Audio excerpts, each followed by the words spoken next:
उसे आदत लग गई है तुम्हें रुलाने की। मेरे बच्चे, आज वह व्यक्ति तुम्हारे बारे में लोगों से बातें कर रहा था। तुम्हारे निजी जीवन में क्या चल रहा है, वह जानने का प्रयास कर रहा था। बहुत दिनों से तुमने से दूरी बना ली, क्योंकि तुम उसका सच जान चुके हो। अब तुम उसे अपने आसपास भी भटकने नहीं देते। वह प्रेमी के रूप में तुम्हारा बहुत बड़ा दुश्मन था, जो मीठी मट्ठी बात बात करके तुम्हारे साथ छल कर रहा था। परंतु तुमसे दूर होकर वह परेशान है। अब उसे यह जानने की बहुत उत्सुकता है कि तुम्हारे जीवन में क्या हो रहा है। तुम कब क्या कर रहे हो, किससे मिल रहे हो, किससे बात कर रहे हो। मेरे बच्चे, कहने को तो वह तुमसे दूर है, किंतु हर समय वह तुम्हारी गतिविधियों पर नजर रखता है। तुम पर नजर रखने के अलावा उसके पास कोई काम नहीं है। उसे बस तुम्हारा ख्याल है। दिन रात वह बस तुम्हारे बारे में सोचता है। मेरे बच्चे, एक समय में वह व्यक्ति तुम्हारे लिए बहुत खास था।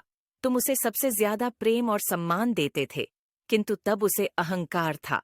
अपने आप पर अहंकार था, अपने ज्ञान पर, अपने गुणों पर। मेरे बच्चे, उसने कभी भी तुम्हारे जज्बातों की परवाह नहीं की।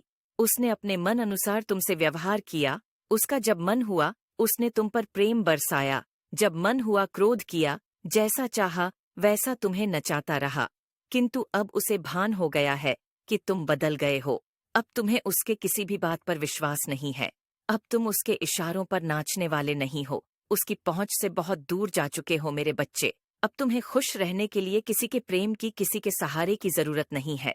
तुम्हें स्वयं में ही पूर्णता का अनुभव होता है, किसी के अधीन नहीं हो। तुम कमजोर थे। तुम्हें उसके प्रेम, उसके सहारे की जरूरत थी, और इसलिए उसने तुम्हें बहुत दुख दिया।